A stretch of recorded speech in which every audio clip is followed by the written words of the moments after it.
Mainit ang sikat ng araw. Nang muling bumungad ang amoy ng tambak ng basura sa looban ng San Isidro. Dito araw-araw makikita si Christoph. Isang binatang nakasuot ng kupas na sando at butas-butas na pantalon. Sa kanyang mga kamay ay hawak niya ang lumang sako at kalawangin na kawit gamit sa paghahalukay ng basura. Sa unang tingin, isa lamang siyang simpleng basurero na walang kinabukasan at para bang walang pangarap sa buhay. Ngunit sa likod ng maduming damit na yon ay mayroon palang lihim na hindi alam ng kahit sino. "Hoy Christoph, ang baho-baho mo!" Sigaw ni Mang Lino, isang kapitbahay na laging nandidiri kapag napapadaan itong si Christoph. Tawang-tawa naman si Aling Bebe, ang tsismosang palaging nakaupo sa kanilang tindahan. Hay nako, sino bang matinong babae ang may inlove sa ganyang amoy basura? Siguradong tatanda ang binata at hindi yan makakapag-asawa. Ngunit imbes na magalit, ngumiti lamang si Christoph. Alam niyang wala silang alam sa kanyang tunay na pagkatao. Pinili niyang manahimik sapagkat may dahilan kung bakit niya ginusto ang ganitong pamumuhay. Isang dahilan na nakatago sa likod ng kanyang pagiging basurero. Habang abala siya sa pangangalakal, bigla niyang natanaw si Annabel, isang simpleng dalaga na anak ng isang guro. Maganda ito ngunit hindi maarte at kilala sa kanilang lugar bilang may mabuting puso. Madalas ay nakikita siya ni Christoph na tumutulong sa mga batang lansangan, nagbibigay ng pagkain sa matatanda at nakangiti sa lahat ng tao, mayaman man o mahirap. Isang hapon, nang pauwi na si Annabel galing palengke, natapilok ito at muntikan ng mabitawan ng mga pinamili. Agad namang tumakbo si Christoph upang tulungan ang dalaga.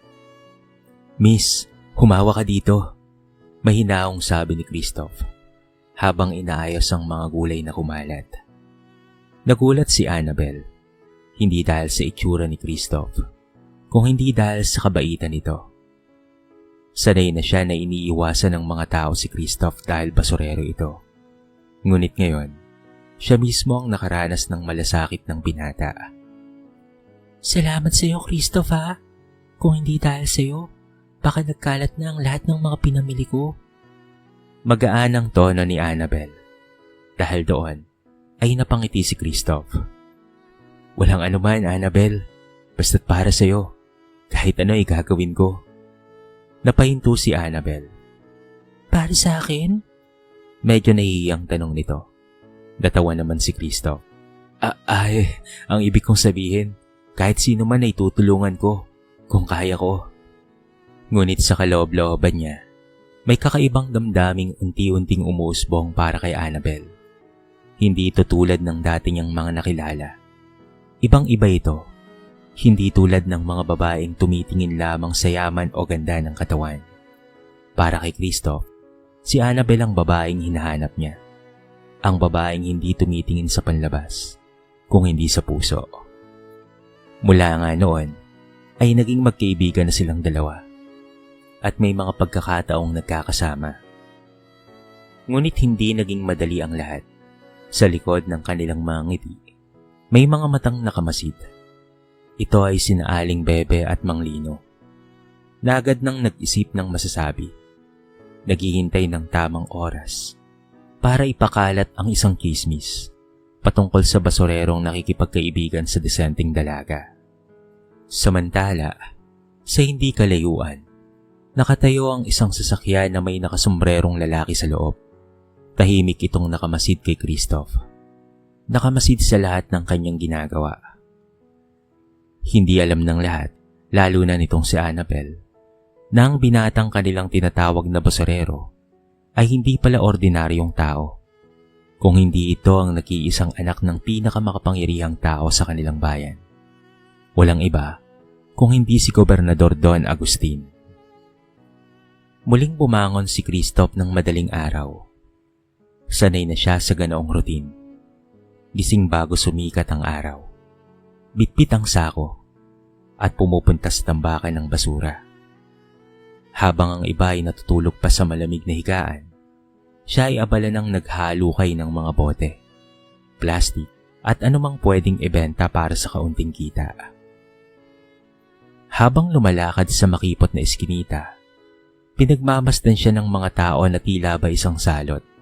May ilan pang lumalayo kapag nadadaanan niya. Diyos ko, amoy basura na naman.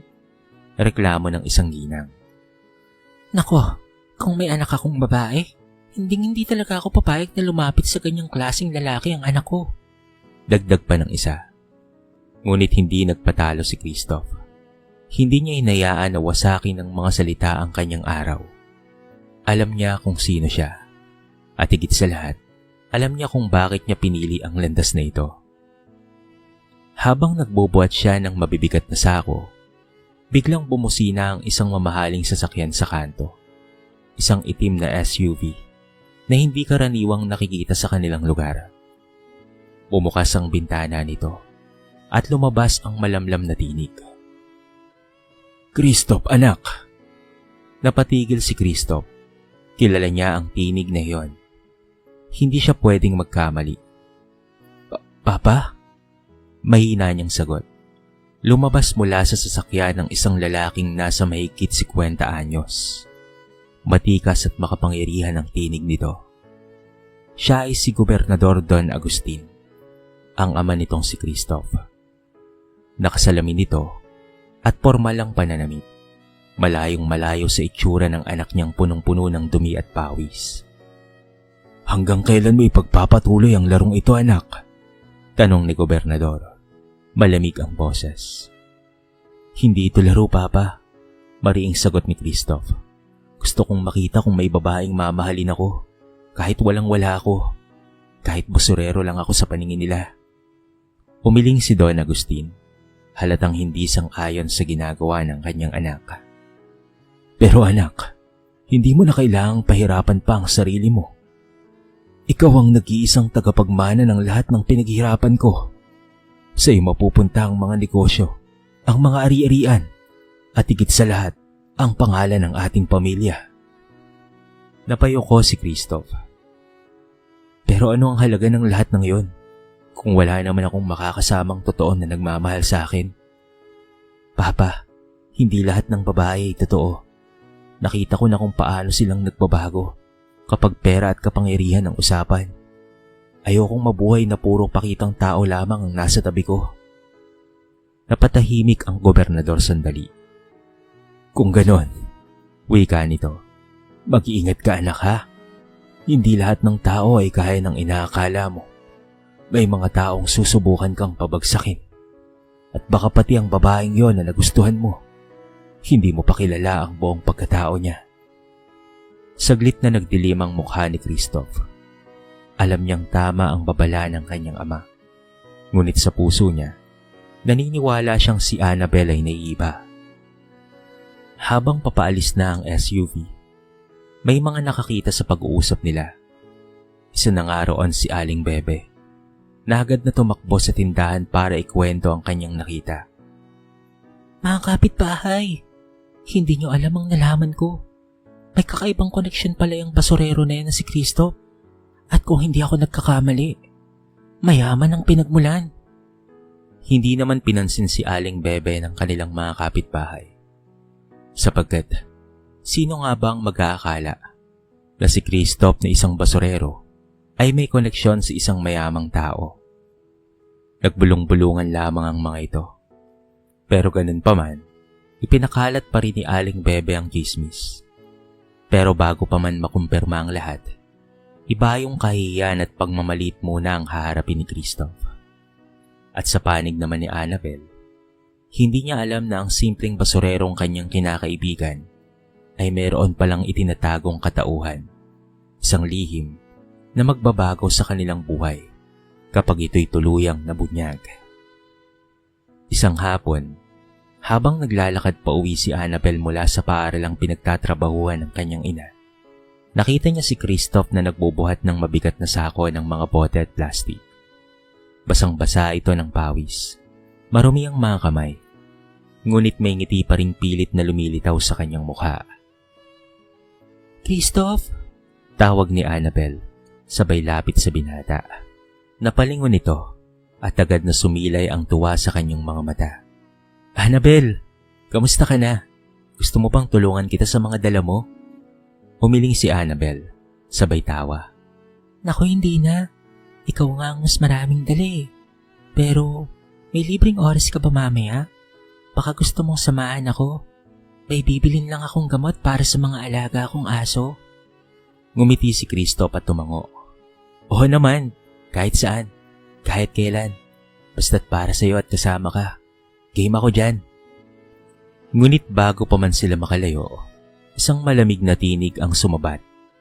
Annabel! Sabay silang napalingon at tumambad ang mga magulang ng dalaga. Si Mang Delpin at Aling Carmen. Malamig ang titig ng ama, habang nakataas naman ang kilay ng kanyang ina. Anong ginagawa mo riyan ha? At bakit kasama mo na naman ang basurerong ito? Mapanoy ang tanong ni Mang Delpin. Inay, itay, hindi naman po ganon.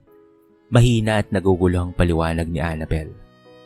Ngunit hindi nakinig ang kanyang magulang. Annabel, ilang beses na namin sinabi sa'yo. Hindi ka pwedeng makihalubilo sa taong gaya niya. Tignan mo ang itsura niya oh. Batungis, walang direksyon, walang may pagmamalaki. Gusto mo pang pagtawanan ng pamilya natin? Namula si Annabel sa hiya. Inay, hindi naman po ganun si Christoph. Mapait po siya, matulungin, at higit sa lahat, may malasakit po sa kapwa. Hindi ba't yun ang mas mahalaga? Tumawa si Mang Delpin nang may halong pangalipusta. Mabait. Ang kabaitan ay hindi nakakain anak. Tandaan mo, ang hinahanap naming mapapangasawa mo at hinahanap namin para sa'yo ay yung makapagpapaangat ng buhay natin. Hindi yung magdadala sa atin ng kahihiyan. Napayuko si Annabel. Nangingilid ang luha sa kanyang mga mata. Samantalang si Christoph ay nanatiling tahimik. Pinili niyang huwag makipagtalo. Alam niyang wala siyang laban sa mga salitang binibitawan ng mga magulang ni Annabel. Ngunit sa kaloob-looban niya, sumisigaw ang kanyang damdamin. Kung alam lang sana nila ang totoo, na hindi siya basta-bastang basurero lang, kung hindi anak ng pinakamayamang tao sa kanilang bayan, siguro hindi nila siya huhusgahan ng ganoon. Pero hindi yon ang tamang oras. Hindi yon ang dahilan kung bakit siya nandito. Annabel! Wika ni Aling Carmen, mariin at walang bahid ng pagmamahal. Kung talagang mahal mo ang pamilya mo, iiwasan mo na ang lalaking yan. Masisira ang kinabukasan mo kung patuloy mong pinapansin ang isang gaya niya. Tumango naman si Mang Delpin bilang dagdag sa utos ng kanyang asawa. At isa pa, may nakalaan na para sa'yo. Walang iba kung hindi si Adrian, anak ng negosyanteng si Don Marcelo. Siya ang nararapat para sa'yo anak. Mayaman, edukado, at may maayos na reputasyon. Parang tinusok ang puso ni Annabel sa kanyang narinig. Si Adrian? Kilala niya ito. Mayabang, mapangmata, at hindi marunong rumispeto sa kapwa. Matagal na itong may gusto sa kanya. Ngunit dahil anak ito ng kilalang negosyante, ipinipilit ng kanyang mga magulang na siya ang tamang lalaki para sa kanya. Nagangat ng paningin si Christoph at sa kauna-unahang pagkakataon ay nagsalita. Kung yun po ang nais nyo, ikagalang ko po. Pero sana, bigyan niyo po ako ng pagkakataon. Hindi po ako kasing yaman ni Adrian. Pero kaya kong mahalin at protektahan si Annabel. Higit pa sa kahit anong kayamanan. Humagalpak ng tawa si Mang Delpin. Narinig mo ba ang sinabi niya, Carmen? Ang basurero, nangangarap na makapantay sa anak ng negosyante. Nakakatawa. Naiiwan si Annabel na luhaan habang pinipilit siyang kaladkarin ng kanyang mga magulang papalayo kay Christoph. Habang nakatingin siya sa mga mata ng binata, malinaw na malinaw ang mensahe na hindi ito susuko. Ngunit hindi rin susuko ang kanyang mga magulang At dito magsisimula ang labang hindi lang patungkol sa pag-ibig, kung hindi laban ng paniniwala, dangal, at tunay na pagkatao. Dumating ang araw ng pista sa bayan ng San Isidro. Lahat ng tao ay abala. May perya, may mga palaro, at may entablado para sa gabi ng koronasyon ng Reyna Elena. Isa ito sa mga pinakahihintay na okasyon ng taon, kung saan ay sama-sama ang mga pamilya, mayayaman man o mahihirap. Sa gitna ng masayang kapaligiran, dumating si Annabel kasama ang kanyang mga magulang. Magara ang suot ni Annabel. Simple ngunit kaakit-akit, pero hindi nawala ang pangotya ng kanyang mga magulang sa tenga niya bago sila lumabas ng bahay. Tandaan mo anak ha, Paalala ni Aling Carmen. ngayong gabi, ipapakilala ka na namin ng formal kay Adrian. Kalimutan mo na ang basurerong yon. Mas maigi nang mapahiya siya para tuluyan ka na niyang layuan. Tahimik lamang si Annabel. Hindi sumasagot. Ngunit sa loob-loob niya ay mayroong kaba. Pakiramdam niya ay may hindi magandang mangyayari. Matagal na niyang kilala si Adrian at napakasutil nito at masama ang ugali. Posibleng hindi siya nagkakamali sa kanyang pakiramdam. Sa gitna ng kasayahan, biglang narinig ni Annabel ang pamilyar na tinig. Annabel! Paglingon niya ay naroon si Christoph. Nakasuot pa rin ang kanyang kupas na damit. May dalang maliit na kahon ng bulaklak na pinaghirapan niyang bilhin mula sa kita sa basura. Hindi niya inalintana ang mga matang nakatitig at mga taong nagsisimulang magbulungan. Sandali, anong ginagawa mo rito? Malamig na tanong ni Mang Delphine habang pinipigilan ang kanyang galit. Dumating ako para makita po si Annabel. Gusto ko lang po sanang iparamdam sa kanya kung gaano siya kahalaga sa akin. Sagot naman ni Christoph. Nanginginig ang boses ngunit tapat ang mga mata. Tumawa ng malakas si Adrian. Kakarating lamang nito at agad na lumapit sa eksena. Oh, narinig niyo ba? Ang basurero may dalang bulaklak para kay Annabel. Akala mo ba'y tatanggapin niya yan? Tingnan mo ang sarili mo. Madumi, pawisan, walang-wala sa buhay. Pero tignan mo ako. Ako ang nararapat para kay Annabel. Anak ako ng kilalang negosyante. Eh ikaw, anak ng tambakan ng basura. Tila tinusok ang puso ni Annabel sa bawat salitang binibitawan ni Adrian. Gusto niyang sumigaw. Gusto niyang ipagtanggol si Christoph. Ngunit hinarangan siya ng kanyang ina. Tama na Annabel, huwag mo nang palakihin pa. Tignan mo, ang lahat ay nakatingin na. Sa entablado ay biglang sumigaw si Adrian. Mga kababayan, heto, tignan niyo tong basurerong to. Merong ilusyon na pwedeng mahalin ng isang disenteng dalaga. Sabay itinutok ang spotlight kay Christoph. Nagsimulang magtawanan ng ilan. May iba pang nang-uuyam. Basurero, umuwi ka na nga sa tambakan. Hindi ka nababagay kay Annabel, no? Sabi ng ilan. Pakiramdam ni Christoph ay pinagbagsakan siya ng langit at lupa. Nanginginig ang kanyang kamay habang hawak ang bulaklak. Ngunit imbes na ihagis, marahan niyang inilapag iyon sa paanan ng entablado. Annabel, mahina niyang wika. Halos hindi na marinig. Pasensya na kung napahiya ka. Tumatag ang luha sa kanyang mga mata. Ngunit hindi niya hinayaang bumagsak. Tumalikod siya at nagsimulang lumakad papalayo. Dala-dala ang bigat ng kahihiyan. Ngunit bago siya tuluyang mawala sa paningin, may isang matandang lalaki ang lumapit kay Adrian at pati na rin kay Mang Delphine. May suot itong simpleng barong ngunit halatang makapangyarihan ang tinig dito. Siya ang matagal nang kasama ng gobernador. Ito ay si Mang Ernesto, ang kanyang kanang kamay. Mag-ingat kayo sa mga salitang binibitawan nyo ha. Malamig na sabi nito. Hindi lahat ng mukhang mahirap ay talagang mahirap. Hindi lahat ng tinatawag nyong basurero ay walang halaga. Baka sa isang iglap, magulat na lang kayo sa katotohanang hindi nyo inaasahan. Nagkatinginan ng mga tao. Nagbulong-bulungan. Sino ba yung mga Ernesto na yan? At bakit tila pinagtatanggol niya si Christoph? Sabi ng iba. Samantala, si Annabel ay halos maiyak sa sakit habang pinagmamasdan ng papalayong binata. Hindi niya naisip na haantong sa ganitong kahihiyan ng simpleng pagmamahalan na unti-unti pa lamang na nabubuo. Ngunit sa kanyang puso ay merong paninindigan. Hindi siya susuko. Lalaban siya para kay Kristo. At sa gabing iyon, habang patuloy ang kasiyahan ng pista, may isa namang pusong sugatan, ang pusong nagmahal ng totoo, ngunit pinahiya ng mundo. Kinabukasan, matapos ang naganap na pista, halos buong bayan ay pinag-uusapan pa rin ang nangyaring kahihiyan. Ang balita patungkol kay Christoph, ang basurerong nangahas manligaw sa anak ng guro, ay mabilis na kumalat sa mga kanto, sa palengke, paging sa loob ng paaralan. Paulit-ulit na pinagtatawanan ang kanyang pangalan. Nako, hindi ko alam kung saan kumukuha ng kapal ng mukha ang lalaking yun.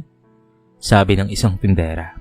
Aba dapat magpasalamat siya at hindi siya sinampal ng magulang ni Annabel. Dagdag naman ng isa. Ngunit sa kabila ng lahat ng iyon, nanatiling tahimik si Christoph. Sa halip na lumubog sa kahiyan, mas pinili niyang magsumikap. Araw-araw, mas maaga siyang nagigising, mas masigasig sa pangangalakal, at mas determinado sa kanyang ginagawa. Para sa kanya, ang mga pang-iinsulto ay hindi dahilan para tumigil, kung hindi ito'y gasolina upang lalo siyang magsumikap. Habang nagbubuhat siya ng mabibigat na sako sa tabi ng kalsada, may biglang humintong mamahaling sasakyan. Bumukas ang bintana at bumungad ang pamilyar na muka. Ito ay si Mang Ernesto, ang kanang kamay ng kanyang ama. Christoph, may hinaon ngunit matalim ang boses nito. Alam kong mahirap ang pinagdaraanan mo, pero tandaan mo, hindi magtatagal at malalaman ng lahat ang totoo. Huwag kang padadala sa mga salitang ibinabato nila sa'yo ha. Nagulat si Christoph, ngunit ngumiti. Salamat po Mang Ernesto, pero ayokong gamitin ang katotohanan para lamang makuha ang respeto nila. Gusto kong patunayan na kahit wala akong yaman, ay kaya ko pa rin tumayo sa sarili kong mga paa. Tumango si Mang Ernesto, halatang humanga. Hindi lahat ng anak ng mayaman ay kasing tatag ng loob mo. Isa kang tunay na anak ng iyong ama. At bago pa makasagot si Christoph, ay umalis na ang sasakyan. Iniwan siyang nakangiti. Ngunit nag-iisip, kung may nakarinig man sa usapan nila, tiyak na magtataka ito. Samantala, sa bahay nila Annabel, mainit na naman ang diskusyon. Inay, itay, hindi niyo po ba nakikita? Hindi pera ang mahalaga. Hindi kayamanan ng sukatan ng pagmamahal. Mariing wika ni Annabel, ngunit hindi siya pinakinggan ni Aling Carmen. Annabel, huwag mo nga kaming kontrahin. Pinapahiya mo kami sa buong bayan. Habang kami nagsusumikap na itaas ang pangalan natin, ikaw naman, kinakalitkad mo kami pababa. Sumabat si Mang Delpin, mas mabigat ang tono. Annabel, si Adrian ang makapagbibigay sa'yo ng maayos na kinabukasan. Hindi ang isang basurerong walang patutunguhan. Kung ipipilit mo ang gusto mo, tandaan mong hindi ka na namin susuportahan. Nangilid ang luha ni Annabel, ngunit tumindig ang kanyang loob. Kung ganon, kahit mag-isa na lang ako, lalaban ako. Dahil alam kong si Christoph, siya ang tama para sa akin. At sa mga salitang iyon, lumabas si Annabel ng bahay. Bit-bit ang matinding determinasyon. Hindi niya alintana kung saan siya pupunta, sapagkat ang mahalaga, mahanap niya si Christoph at iparamdam dito na hindi siya nag-iisa. Samantala, sa ibang bahagi ng bayan, may kakaibang eksena ang naganap. Habang nag-aayos ng mga bote si Christoph, may lumapit na ilang maton, mga tauhan ni Adrian. Hoy basurero! Takangising wika ng isa. Akala mo ba makakaligtas ka? Pinahiya mo ang boss namin kahapon. Hindi ka pa rin ba titigil ha? Ito, may regalo kami para sa'yo. At bago pa siya makapagtanggol sa kanyang sarili, ay bigla siyang sinuntok at tinadyakan. Duguan at halos hindi makatayo. Ngunit bago sila tuluyang makaalis, may dumating na ilang mga barangay tanod na agad silang pinigilan. "Hoy! Tumigil kayo!" Dali-daling lumapit si Annabel. Sakto namang naroon at nakita ang lahat. Christoph! Sigaw niya habang niyayakap ang sugatang binata. Diyos ko, anong ginawa nila sa'yo? Mahina ngunit malinaw ang tinig ni Cristo. Annabel, huwag kang mag-alala. Hindi nila ako matatalo. Hanggat nandyan ka, may dahilan akong bumangon.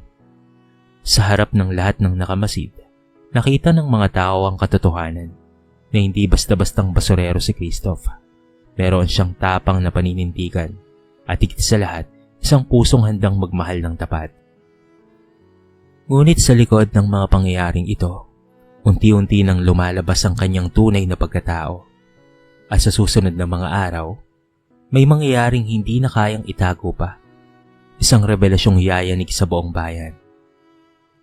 Isang linggo matapos ang insidente ng pangbubugbog, tila mas naging mainit ang usap-usapan patungkol kay Christoph. Hindi na lamang siya simpleng basurero para sa ilan. Para bang may misteryo sa pagkatao niya na hindi nila mawari kung ano. Ngunit para kay Annabel, wala nang mas mahalaga kung hindi ang kaligtasan at pagaling ng binata. Araw-araw siyang dumadalaw sa maliit na barong-barong ni Christoph upang dalhan ito ng pagkain at gamot. Salamat Annabel ha, mahina ngunit taos-pusong wika ni Christoph habang nakahiga sa lumang banig. Kung wala ka, baka sumuko na ako. Ngumiti si Annabel at marahang hinawakan ng kanyang kamay. Kahit anong mangyari, hindi kita iiwan, Christoph. Ngunit sa kabila ng kanilang tahimik na sandaling pag-uusap, isang hindi inaasahang pangyayari ang yayanig sa kanilang mundo. Dumating ang araw ng seremonya ng bagong proyekto ng bayan. Isang malawakang pagtitipon kung saan inaasahang magsalita ang gobernador ng bayan na walang iba kung hindi si Don Agustin. Halos lahat ng mamamayan ay naroon, kabilang na ang pamilya ni Annabel, si Adrian, at syempre, ang mga tsismosang kapitbahay, gaya ni Nalino at pati na rin ni Aling Bebe. Habang nagsasalita ang gobernador sa entablado, napansin ng ilan na may isang binatang paparating. Payat ito, marumi ang damit, ngunit kilala ng lahat bilang basurerong laging laman ng tsismisan. Walang iba kung hindi si Christoph. Diyos ko, nariyan na naman siya, sabi ni Aling Carmen. Hindi pa ata nadadala sa kaiyan, dagdag pa ni Mang Delphine. Ngunit hindi nila alam na sa mismong araw na yon, isang lihim ang mabubunyag. Habang papalapit si Christoph sa lugar na yon, agad siyang hinarang ng mga gwardiya. Bawal dito, sabi ng isa. Ngunit bago pa man siya tuluyang mailayo, biglang nagsalita si Gobernador Don Agustin mula doon sa entablado. Sandali, huwag niyo siyang pigilan at huwag niyo siyang gagalawin. Nagbulong-bulungan ang mga tao. Nagtataka kung bakit ipinagtatanggol ng gobernador ang isang basurero. Lahat ng mga mata ay nakatutok kina Don Agustin at Christoph. Lumapit ang gobernador sa binata.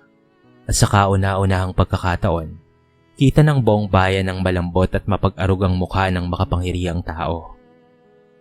Anak, bakit hindi mo pa sinasabi sa kanila ang katotohanan? Halos malaglag ang panga ng mga tao. Ano raw? Anak? Anak siya ng gobernador? Anak ng gobernador ang basurerong to? Napahawak si Annabel sa kanyang dibdib. Hindi siya makapaniwala. Muling nagsalita si Don Agustin. Tinig na nangingibabaw sa katahimikan ng buong plaza. Mga kababayan, ang binatang ito ay walang iba kung hindi si Christoph. Hindi lamang siya isang basurero na kinukutya-kutya nyo. Siya ang aking nag-iisang anak na tagapagmana. Pinili niyang mamuhay bilang isang ordinaryong tao upang makita kung may taong magmamahal sa kanya na hindi tumitingin sa kayamanan namin. Nagkagulo ang mga tao at nagbulong-bulungan. Ang iba ay napahiyang hindi makatingin kay Christoph. Lalo na ang mga madalas manglait tulad na lamang ni Aling Bebe at pati na rin ni Mang Lino. Si Adrian naman ay halos hindi makapagsalita. Habang ang ilan katulad ni Annabel ay biglang napaluha. Napaluha si Annabel hindi dahil sa gulat, kung hindi dahil sa kasiyahan na tama ang pinili ng kanyang puso. Lumapit si Don Agustin kay Christoph at buong pusong niyakap ang kanyang anak. Anak, hindi man ako palaging sang-ayon sa mga desisyon mo. Ngayon nakita kong tama ang pinili mo. At ngayon, harap-harapan kong sinasabi sa lahat, hindi ko ikinakayang tawagin kang anak. Hindi na napigilan pa ni Annabel ang kanyang damdamin at tumakbo siya patungo kay Christoph. Yumakap siya rito sa harapan ng lahat. Hindi alintana ang mga matang nakamasid. Christoph, anak ka man ng gobernador o hindi, para sa akin, ikaw pa rin ang lalaking minahal ko. Hikbi ni Annabel. At sa sandaling iyon, isang nakabibinging katahimikan ang bumalot sa buong plaza. Hindi na nila tinitingnan si Christoph bilang basurero, kung hindi bilang isang tao na may pusong higit pa sa kayamanan. Mas lalo pang kumalat ang balita kinaumagahan. Sa bawat kanto, sa bawat tindahan, sa bawat bulong-bulungan ng mga tao sa baryo, iisa ang pinag-uusapan. Yung basurero, anak pala ng gobernador. Hindi ko akalain kaya pala matikas at may dating rin. Ay, kung alam ko lang, hindi ko na sana siya inalipista. Bulong-bulungan ang mga tao sa paligid. Ngunit habang ang ilan ay namangha at nagsisimulang igalang si Christoph, mas lalo namang nag-init ang loob ni Mang Delfin at Aling Carmen. Para sa kanila, isang insulto ang nangyari. Sa loob ng kanilang bahay, ramdam ang bigat ng tensyon. Si Annabel ay tahimik na nakaupo, habang nakayuko at mariing nakapikit. Ang kanyang amang si Mang Delfin ay nakatayo sa gitna ng sala. Nanginginig sa galit. Hindi ko matatanggap ito, Annabel. Sigaw niya. Niloko niya tayo. Pinaglaruan tayo ng lalaking yon. Nagpanggap siyang mahirap. Nagpakita ng awa. At ngayong alam na natin ang totoo, gusto mong paniwalaan na siya'y totoo sa'yo? Sumabat si Aling Carmen. Mas mapanlait pa. Anak, hindi ka ba nag-iisip ha? Kung talagang mayaman siya at kung talagang totoo siya sa'yo, bakit nagpakasakit siyang magpanggap bilang isang basurero? Hindi ba't isang kalokohan lang yon? Isang panlilin lang, anak? Ngunit sa kabila ng lahat, tumayo si Annabel. Nanginginig ang boses. Ngunit po ang kanyang loob. Hindi niya siya kilala, gaya ng pagkakakilala ko sa kanya. At nagpanggap siyang mahirap, pero hindi para lokohin tayo. Ginawa niya lang yon dahil gusto niyang makita kung may magmamahal sa kanya nang hindi tumitingin sa pera. At ako ang pinili niya na ipakita ang totoo niyang sarili. Napailing si Mang Delfin. Mariing itinuro ang pinto. Kung hindi mo kayang sundin ang kagustuhan namin, Annabel, wala ka ng lugar sa pamamahay na ito. Napatigil si Annabel. Ang salitang iyon ay parang punyal na tumusok sa kanyang puso. Ngunit sa halip na matakot, tumulo ang kanyang luha at nagsalita siya ng buong tapang. Kung ganyan po ang magiging kabayaran ng pagmamahal ko kay Christoph, handa akong iwan ng lahat, kahit ang sarili kong pamilya. Saglit na katahimikan. Ang buong bahay ay tila bumulong ng bigat ng desisyon ni Annabel. Sa labas, tila nakikidalamhati ang mga hangin na dumadaluyong sa kanilang bubong. At sa mismong sandaling iyon, wala silang kaalam-alam. Biglang dumating si Christoph. Nakita niya ang pagtatalo. Narinig niya ang banta ni Mang Delfin at hindi na siya nakatiis pa. Mang Delfin, Aling Carmen, mariin niyang sabi. Hindi ko po kailanman intensyon na saktan o lokohin ang pamilya ninyo. Pero hindi ko rin kayang itakwil ang pagmamahal ko kay Annabel.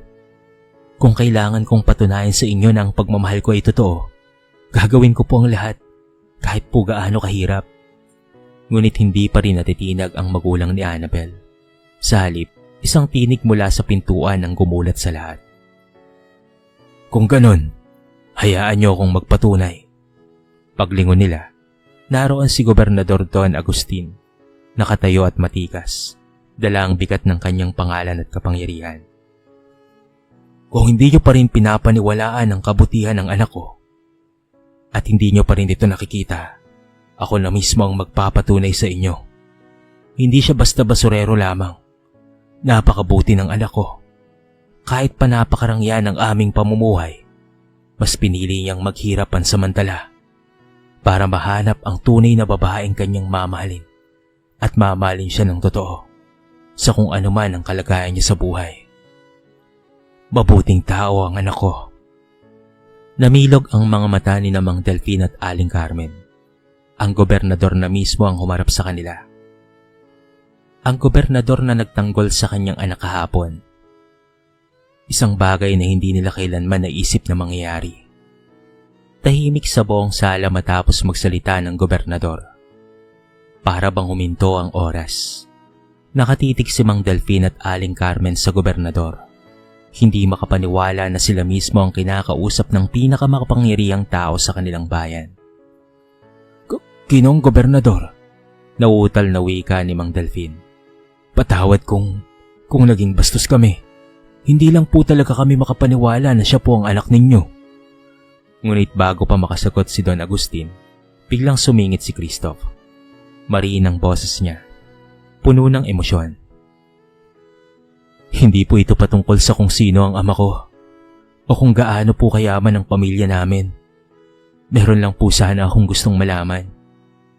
Tatanggapin niyo pa rin po ba ako para kay Annabel? Kahit hindi ako anak ng isang gobernador kung sakali. Kung ako isa lamang talagang basurero, may pagkakataon po bang tanggapin niyo ako para sa inyong anak? Nanlaki ang mga mata ni Annabel sa narinig. Hinawakan niya ang kamay ni Christoph. Mahigpit na para bang sinasabing huwag kang bibitaw. Natahimik si Mang Delfin at Aling Carmen. Kita sa kanilang mukha ang paghihirap ng kalooban. Sanay silang piliin ang yaman at seguridad kesa sa tunay na damdamin. Ngunit ngayong kaharap nila ang isang anak na handa silang iwan para sa kanyang minamahal at isang binatang handang ipaglaban ang kanyang dignidad, ay talaga namang napaisip sila. Annabel, mainang sabi ni Mang Delfin, handa ka ba talagang iwan kami para lamang sa kanya? Tumulo ang luha ni Annabel. Tay, hindi ko po kayo iiwan dahil hindi ko kayo mahal. Pero kung pipigilan niyo ang pagmamahal ko kay Christoph, doon niyo ako tinutulak na lumayo. Sana po ay maintindihan niyo ako. Sana po ay maintindihan niyo ang puso ko. Napaiyak si Aling Carmen. Sa unang pagkakataon, nakita niya ang tapang at tunay na pagmamahal ng kanyang anak. Hinawakan niya ang kamay ni Mang Delfin at mahinang bumulong. Mahal, baka oras na para hayaan natin si Annabel. Hindi habang buhay na hawak natin ang lahat ng desisyon niya. Mariing pumikit si Mang Delfin at nang dumilat, mabigat ang tinig ngunit puno ng pagbibigay. Kung yan ang gusto mo anak, kung yan ang kaligayahan mo, wala na akong magagawa.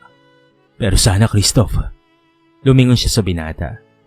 Ipangako mo, naiingatan mo ang anak namin, higit pa sa kahit kanino. Tumango si Christoph, pinigil ang kanyang luha. Yan ang tanging bagay na maipapangako ko po, na habang may buhay ako, walang sino man ang makakasakit sa kanya. Sa puntong iyon, ay lumapit si Gobernador Don Agustin.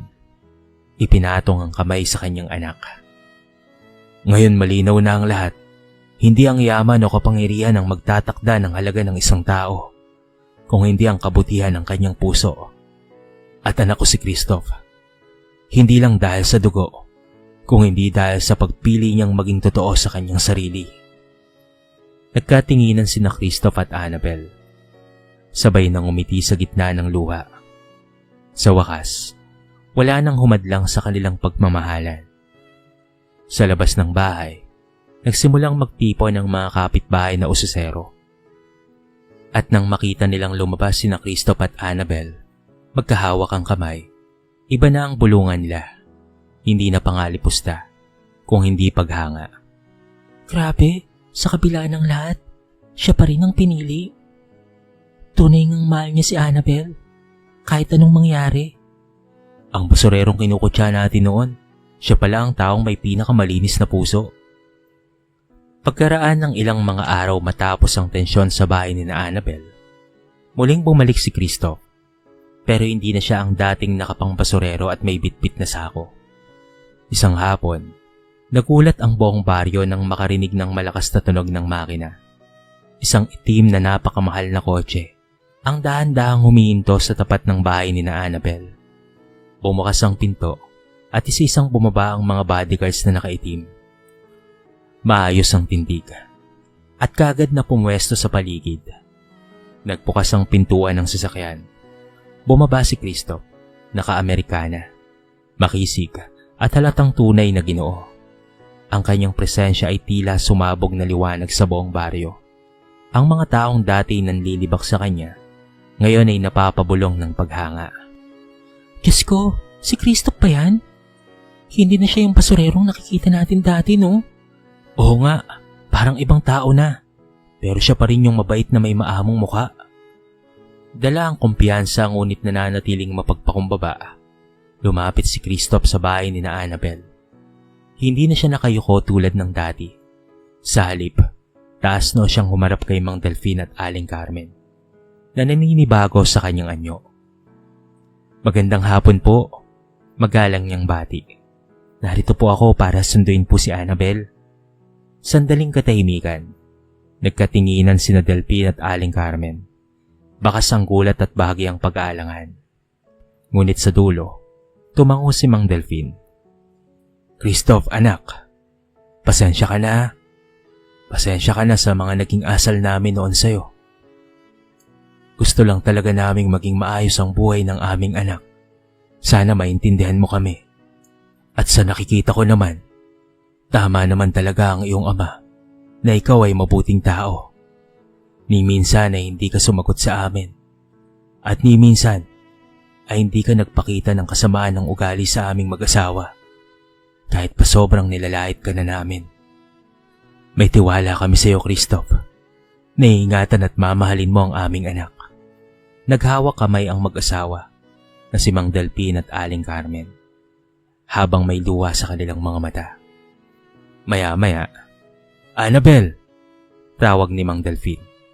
Nandito na ang kasintahan mo, si Christoph. Lumabas si Annabel, nakasuot ng simpleng bestida. At nang sandaling makita niya si Christoph, ay talaga namang napangiti siya. Hindi niya mapigilang maluha. Hindi siya makapaniwala.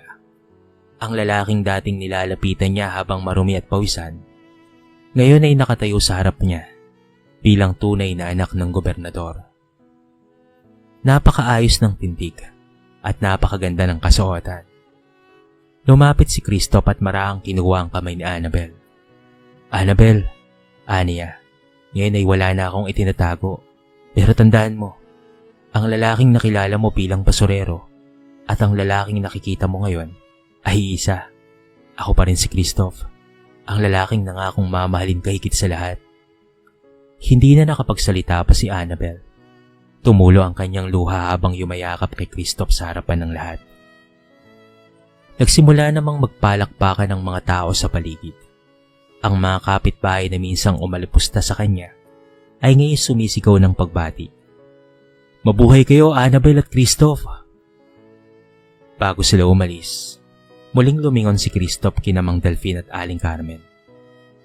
Maraming salamat po sa inyo. Pangako ko po, iingatan ko po si Annabel habang ako'y nabubuhay. Sa wakas, wala nang pagtutol pa ang mga ito. Tumango si Mang Delfin at si Aling Carmen ay napaiyak habang kumakaway sa anak. Pagkatapos, binuksan ng isang bodyguard ang pinto ng mamahaling kotse. Magkahawak kamay sina Christoph at Annabel na sumakay. Sabay na humarap sa bagong yugto ng kanilang buhay. Habang papalayo ang sasakyan, naiwan sa baryo ang alaala ng isang kwento. Ang kwento ng basurerong pinagtawanan nila. Ngunit sa uli, ay nalaman nilang anak pala ng isang gobernador. Tagapagmana at napakayamang binata. Makalipas ang ilang taon, naikasal na nga sina Christoph at Annabel. Malaki na ang pinagbago ng buhay nila. Pinagkalooban na rin sila ng 2 anak na talaga namang nagpasaya kay Don Agustin, pati na rin kina Aling Carmen at Mang Delfin. Sino nga bang mag-aakala na ang isang basurerong dating inaapi-api, inaalipusta at minamaliit ay isa palang tunay na mayaman Hindi lang sa pinansyal, kung hindi pati na rin sa puso. Dito na po nagtatapos ang ating maiksing kwento sa araw na ito. Sana po ay nagustuhan nyo mga kabarangay at kinapulutan nyo ng maraming aral. Ano pong masasabi nyo sa ating kwento? I-comment nyo naman sa baba ang inyong mga reaksyon at babasahin natin ang lahat ng yan. I-comment nyo na rin kung taga saan kayo para naman malaman ko kung hanggang saan nakaabot ang video na ito. Paki-like and share na rin ang ating kwento para mapakinggan rin ng iba. At kung bago ka pa lamang sa ating channel, baka naman pwedeng pakihitang subscribe button at bell notification button para palagi kang updated sa mga bago nating upload na katulad nito. So paano mga kabarangay? Hanggang sa muli, thank you so much and peace out!